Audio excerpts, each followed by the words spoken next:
Smart meter નહીં લગાવવા બાબતે દાહોદ શહેર કોંગ્રેસ સમિતિ દ્વારા દાહોદ જિલ્લા કલેક્ટરને આવેદનપત્ર આપવામાં આવ્યું. દાહોદ શહેર કોંગ્રેસ સમિતિ દ્વારા દાહોદ જિલ્લા કલેક્ટરને આપવામાં આવેલ આવેદનપત્રમાં જણાવ્યા અનુસાર સમગ્ર ગુજરાતમાં MGVCL દ્વારા ડિજિટલ સ્માર્ટ મીટર જ્યાં જ્યાં લગાવવામાં આવ્યા છે ત્યાં માત્ર 10 દિવસમાં 2000 કપાઈ જાય છે. જો સરકાર આવું કરશે તો લોકોને આર્થિક મોટી મુશ્કેલીનો સામનો કરવો પડશે અને જો બેલેન્સ ન હોય તો તત્કાલ વીજ કનેક્શન કપાઈ જાય છે.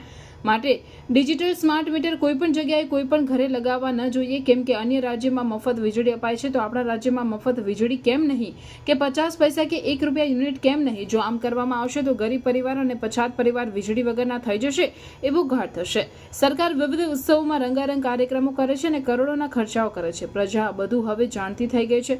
ગરીબ પરિવારો પાસે કામ ધંધા તથા રોજીરોટી અને બેરોજગારીની સંખ્યા દિવસે દિવસે વધતી જાય છે.